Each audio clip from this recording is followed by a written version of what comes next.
ரெண்டு பேருக்கு நடுவுல தான் போட்டியே. ஒன்னு டிவிகே, இன்னொன்னு டிஎம்கே.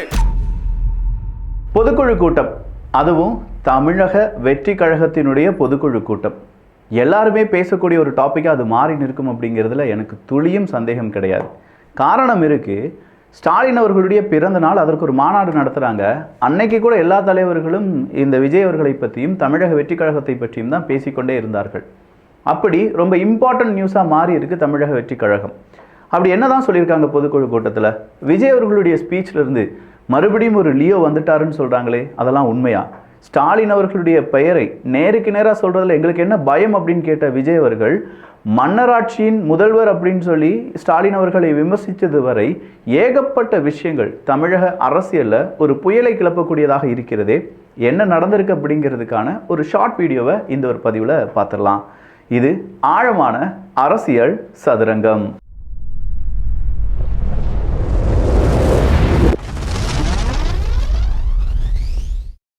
ஒரு பெரிய ஹோட்டலில் சாப்பிட்டா 500 ரூபாய் ஆகும். ஒரு நல்ல சினிமா படத்தை 2 பேர் பார்த்தோம்னா அதுக்கும் 500 ரூபாய் ஆகும்.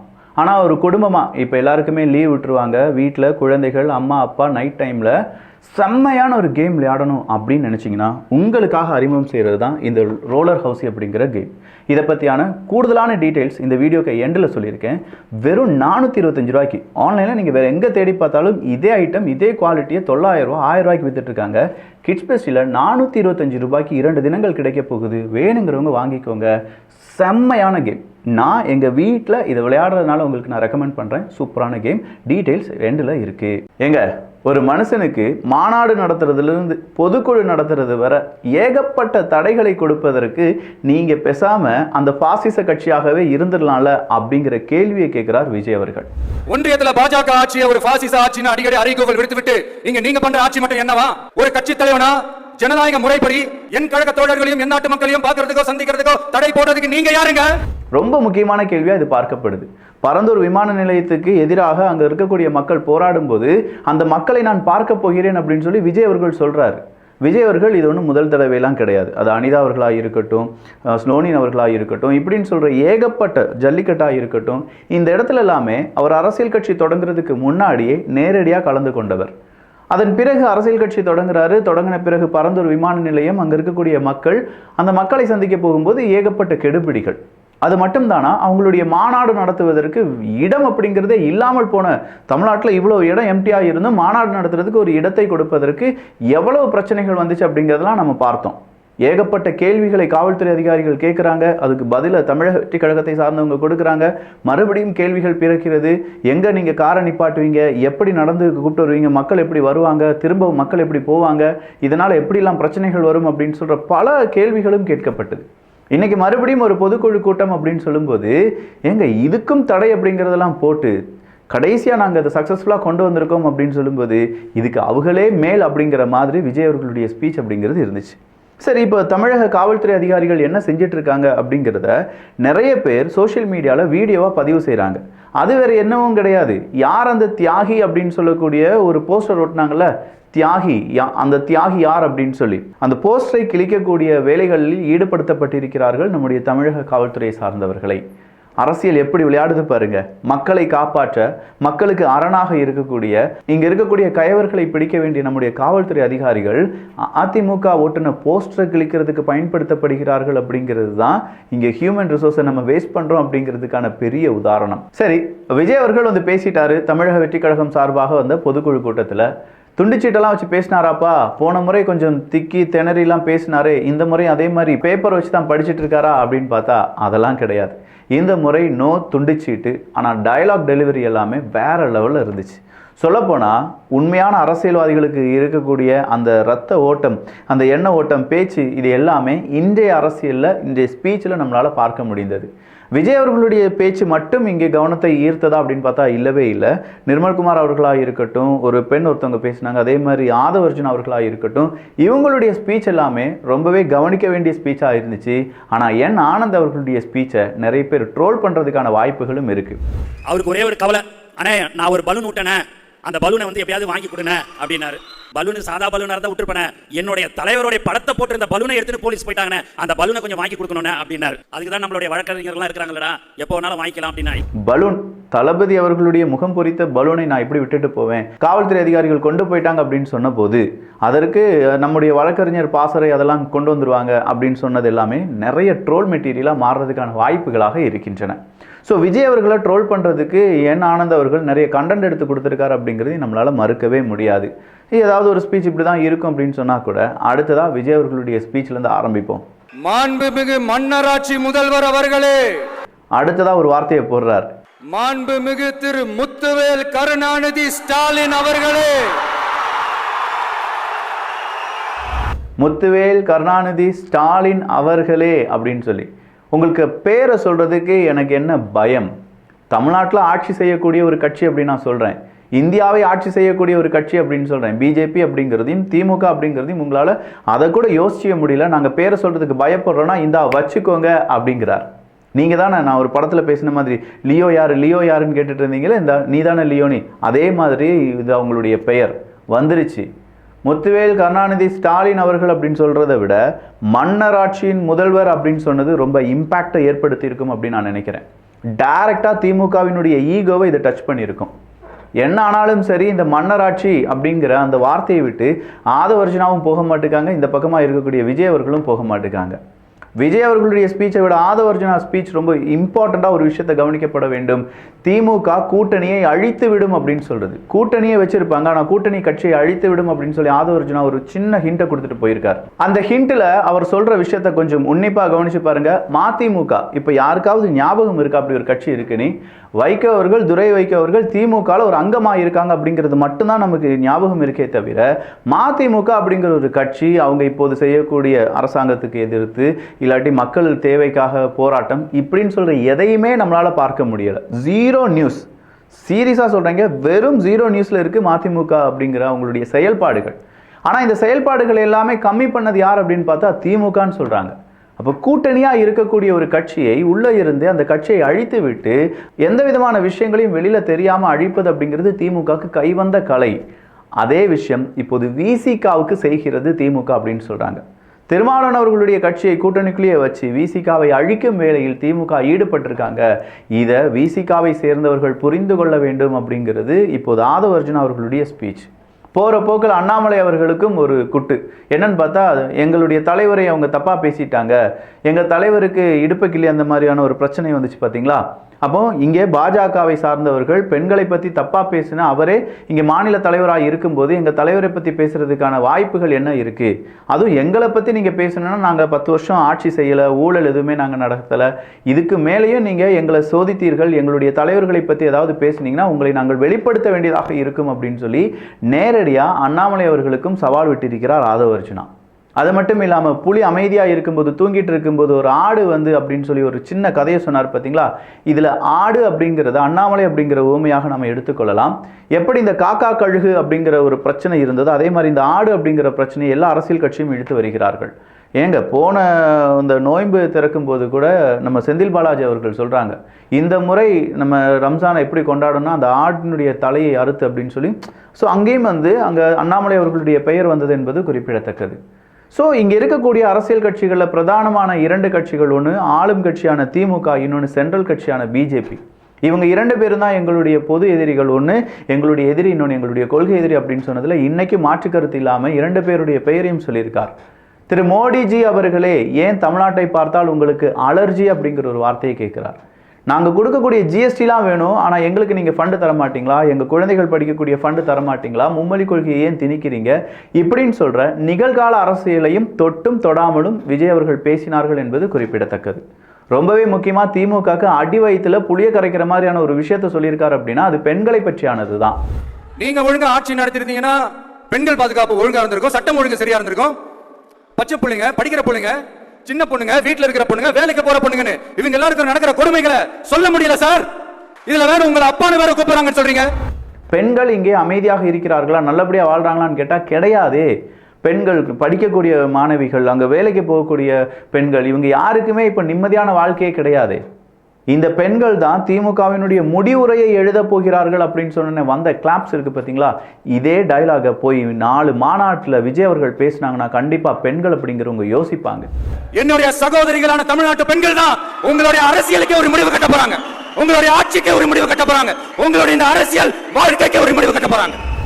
ஒரு மாதத்தில் 37 கொலைகள் நடந்தது அப்படிங்கிறத அவங்க சொல்ல மறந்த டேட்டா நாங்கள் சொல்கிறோம். ஒரு மாதத்தில் 37 கொலைகள் நடந்ததை ஜூவி வெளியில் கொண்டு வந்தாங்க. அதில் கூடுதலாக பெண்களுக்கு எதிரான, இங்கே கொலைகள் மட்டும்தான் பட்டியலிடப்பட்டது தவிர பெண்களுக்கு எதிரான வன்கொடுமைகள், பாலியல் துன்புறுத்தல்கள் அப்படிங்கிறது எதுவுமே பட்டியலிடவில்லை.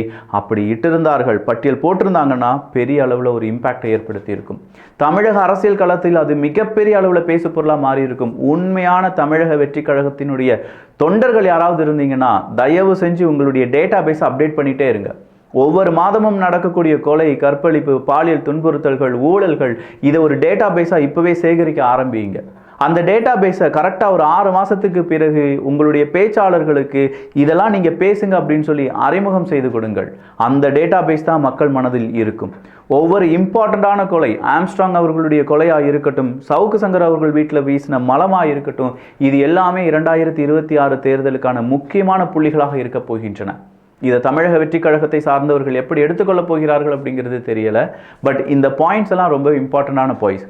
ஜாக்டோ ஜியோவினுடைய போராட்டம், ஆசிரியர்களுடைய போராட்டம் அப்படிங்கிறதெல்லாம் தமிழக வெற்றி கழகத்தினுடைய தலைவர் விஜய் அவர்கள் வாசித்திருந்தாலும் அதை பற்றியான கூடுதலான டீட்டெயில் அவங்க சொல்லாமல் போனது அப்படிங்கிறது ஒரு சின்ன நெகட்டிவ் தான்.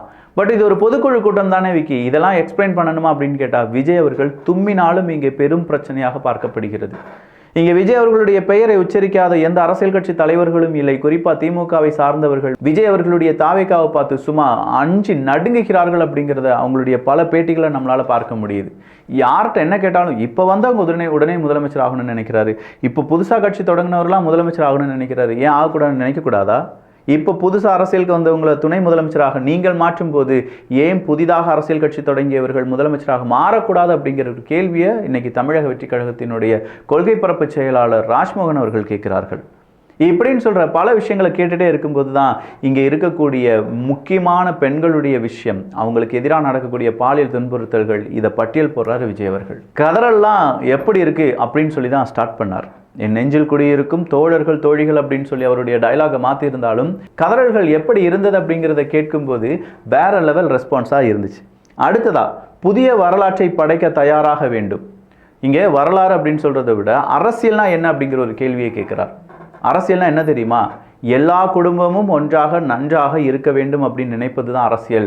ஒரு குடும்பம் மட்டும் நல்லா இருந்து ஊழல் செஞ்சு பெருச்சாளி மாதிரி பெருத்து இப்படி இருக்கிறது அரசியல் கிடையாது. அதை எதிர்க்க வேண்டாமா? அந்த ஒரு குடும்பத்தை துடைத்து எரிய வேண்டாமா?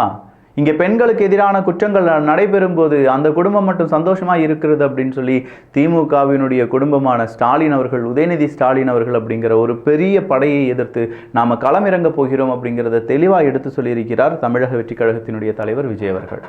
அதை விட இம்பார்ட்டண்ட் ஆதவர்ஜுனா அவர்களுடைய ஸ்பீச்சில் இருந்து பெண் அப்படிங்கிற ஒரு அமைப்பு சபரீசன் அவர்களால், அடுத்ததா ஐபேக் அப்படிங்கிற ஒரு நிறுவனத்தையும் இன்னும் 2 ஆலோசகர்கள், அவங்கெல்லாம் அரசியல் ஆலோசகர்கள், யார் யாருக்கு எப்படிலாம் பேச்சுக்கள் கொடுக்க வேண்டும் அப்படிங்கிறவங்களாம் வச்சு நிறைய மிஸ்இன்ஃபர்மேஷனை பகிர்ந்து வருகிறார்கள்.